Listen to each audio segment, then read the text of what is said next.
Good evening and thank you for joining us today on King's Kids, a nightly bedtime story for you.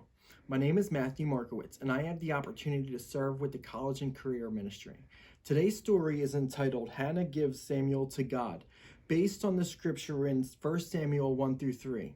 After we're finished reading, we want to encourage you at home to read the scriptures.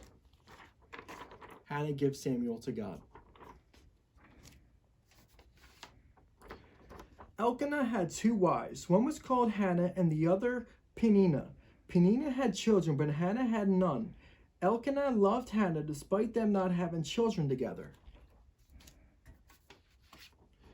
Peninnah was cruel to Hannah, mocking her for not being able to have children. When Hannah went to worship at the house of the Lord in Shiloh, Peninnah provoked her until she broke down in tears and would not eat. Her kind husband Elkanah would say to her, Hannah, why are you weeping? Why don't you eat? Why are you downhearted? Don't I mean more to you than 10 sons? One day in her deep anguish, Hannah prayed by the entrance to the tabernacle where Eli the priest was sitting. She wept bitterly and vowed, Lord Almighty, if you give me a son, then I will give him to the Lord for the rest of his life, and no razor will ever be used on his head. When Eli saw her lips moving but not making a sound, he told her off for being drunk. Hannah replied, I have not been drinking wine or beer. I was pouring out my soul to the Lord. Eli answered, Go in peace, and may God grant you what you have asked. Hannah was no longer sad and went away and ate. God answered Hannah's prayer. In the course of time, Hannah became pregnant and gave birth to a son. She named him Samuel, saying, I asked the Lord for him. In Hebrew, the name Samuel wounds out like heart by God. Hannah kept her promise to God too. When Samuel was weaned, she brought him to Eli and said, I am the woman who stood by you praying for this child.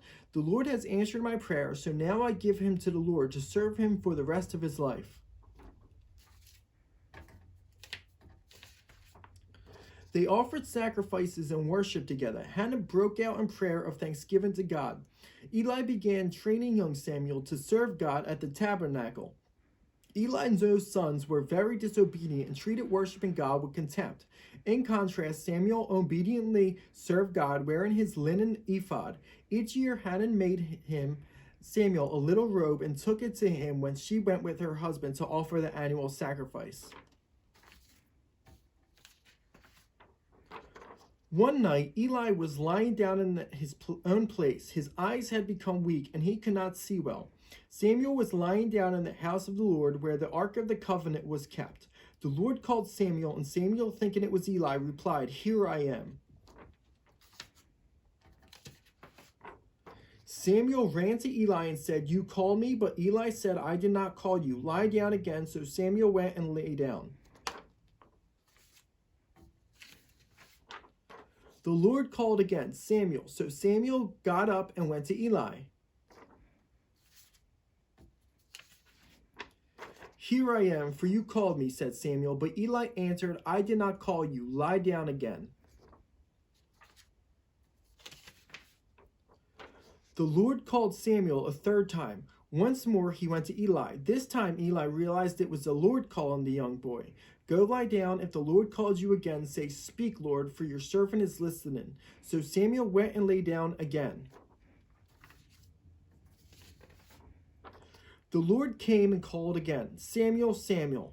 Samuel listened as God told him he was going to punish Eli's son for the wicked things they were doing. Eli and his family would not be allowed to continue serving God. Samuel was reluctant to share this terrible news with Eli, but Eli insisted.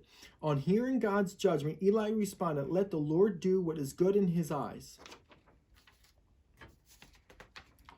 Samuel grew up, and everyone in the land knew that Samuel had become a man of God. The Lord spoke to him and through him. When Eli and his sons died, Samuel was God's choice to take over.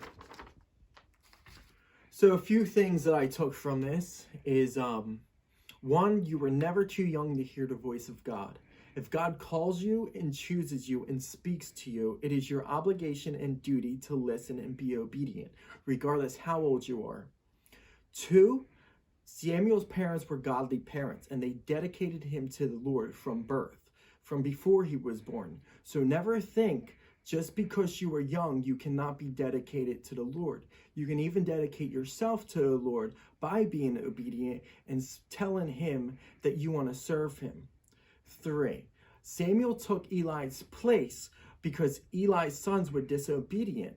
The generational curse with Eli to his sons prevented them to fulfill their destiny in the Lord. So Samuel took his place. So even though you see people doing wrong, the Lord knows who is doing right. So when you see someone doing wrong, he will raise up the right person at the right time to take their place.